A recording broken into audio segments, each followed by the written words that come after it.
बाबू बड़ा मास्टर मार दो तो कहानी खत्म न टेंशन तू काहे ल हम बानी बाबू रे कल से ये गुनी बाबा बोलो काल है उतरल बिया आ देखी ना का हो एकरा के मरी देले बैसन कल के बाबा कल के कोनो कोनो के मुंह देखल बड़ी से तो हां बाबा गांव के 25 गो मेहरारू आई रहे तो वही मन ल कोनो टिप देलो 3 गो मनुष्य देवा झूलो तड़ा सने करे ऊपर आगे पीछे आ हमें गुनी बाबा अपन गीत गावत ने बोल रहे अरे अखिया दे दो न अजरिया ए गुरु पा हवारावा दे दो हो ए गुरु जी सही सही बोल एकरा काहे धइले आवसले हाई मनुष्य आते हुआ हमहू छोड़बे ना करब हो ए बबुआ जी एकर दे छिया बोल द काहे धइला एकरा के छिया ना बोले काहे ना बोले काहे ना बोलबे हम रास्ता पे बैठ रही ई हमरे के लंघले बिया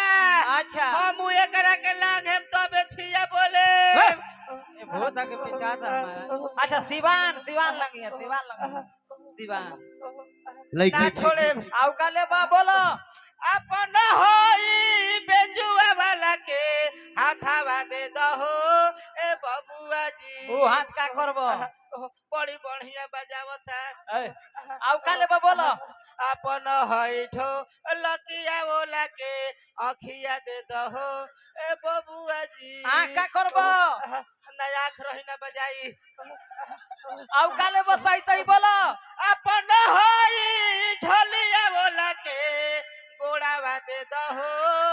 ए बबुआ जी गोड़ का करबो दूगो गोड़ बा 3 गो लगाए एकर दे छिया बोला लइका बिया अपन हई ए लौसरवा बोला के कुरुतावा दे दहो ए बबुआ जी आउ का लेबो अभी ना बोलम काहे ना बोलबे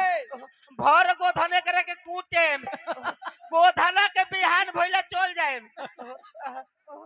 बस अब मन बोल अब गावे दस जब इतना बात होला तो गुनी बाबा एगो पचड़ा गावे कोट दिखावा कि बड़ा जोगे बड़ा तपे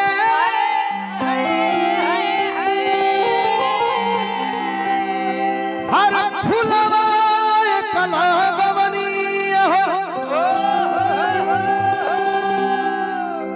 झूलत रह फुलवा कला गवनी मैया काली हो प्रेम से बोलो कामनी मैया की ना बोले हम ना बोले काहे ना बोलबे अपन हई हिलावती आए के गिनौ बर हम तो लेके चल हो ए बबुआ जी हो जा ना जाई एकरे जे ते छिया बोले के बा फायदा लग रइसल देवी जी के गोड़ा भागीरब हो ए बबुआ जी अच्छा जाए दो जे जे बगते छिया बोलो अस्कामनी छोड़ दे बबुआ 2 मिनट अस्कामनी माई के नाम पर जयकारी आगे के लोग बोल रहे ये सच्चाई है कि जब लोग मुसीबत में फंसे तो भगवान याद कर लेकिन कोनो संहतिया कह दे कि जय अस्कामनी माई तो बगल से वो बोली ना कि जय अस्कामनी माई कोई कहता जय या कोई कहता बय हर एक इंसान यहाँ जो बैठल बा चाहे हिंदू के चाहे मुसलमान सबके हाथ उठे के चाहे हम बार बार हाथ ना उठवाई कबो जीवन में माई के नाम पर हमारा हाथ उठे के चाहिए बीच में जे भी बा ये मर्द गांव के गढ़ देवी के जयकारी जब ना बोल बोलो तो का तो लोग जीवन में तरक्की करवा क्लियर बात बोले बोलो बोलो अस्कामनी मैया की तनी जयकारी ऐसा हो गए तू मुस्कुरा जो कि हमर लइका जयकारी बोलत रहे ए बाबू तू हिलावत रहे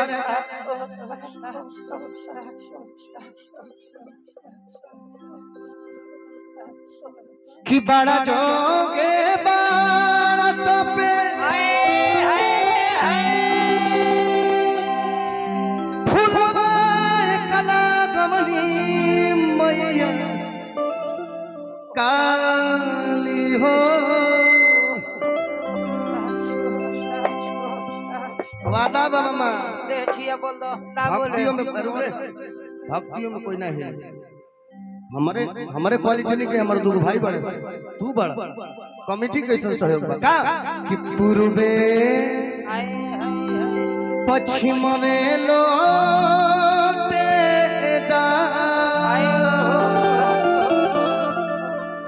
ए मैया काली हो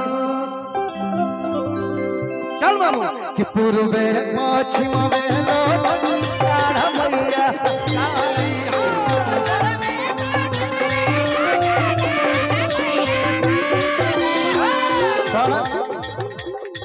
चाची पीतल जरूर है बड़ा जोगे मैया काली बड़ा जोगे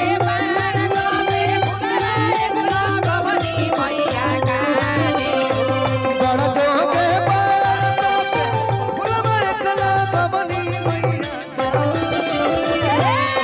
कि पूर्वे पश्चिम में लोटे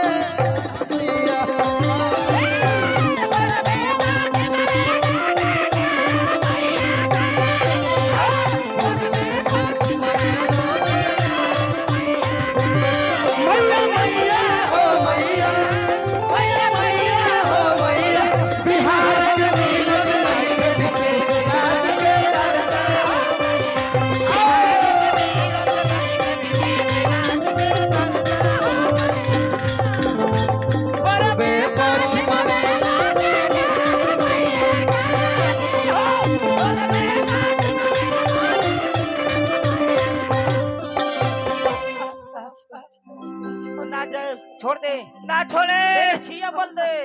ये हमारे के एक खाली लोग हले भी एक करे के दू हाली हम लागे वे लड़की बच्चा भी है अभी नया उम्र के भी है छोड़ दे छोड़ दे ई उम्र है अपन ऊपर खा के खराब कर देले बिया भूतों की उम्र के बारे में जानला सका रे तनी मनी जानलो स कि पूर्वा पीला सवास सुख में कोयले मैया काली पूर्वा देला मेरे बनाए कोयले मैया काली पूर्वा पीला सवास कोयले मैया काली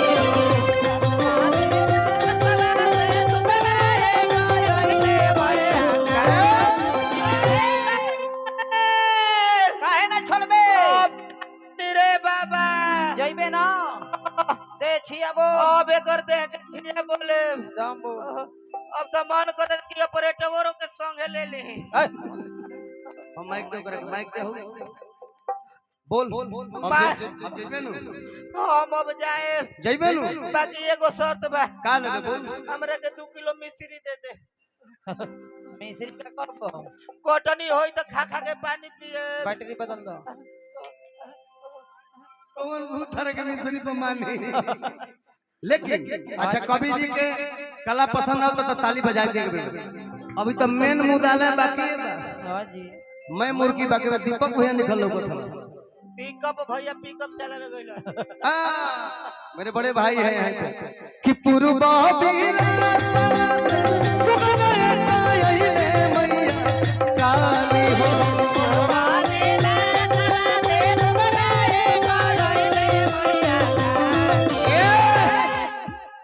बैठे सुगवा अरे ओढ़ौल के डार ए मैया काली हो वाह बेटा उठ जाओ उठ जा बेटा उठ जा वाह एगो हाथ झाड़ ले एगो गोड़ झाड़ गोल झाड़ एगो हाथ झाड़ एक हाली दोनों गोल झाड़ मामा इस लड़की के नाम पे एक बार ताली हो देखिए कलाकार वो जो मंच पर उपस्थित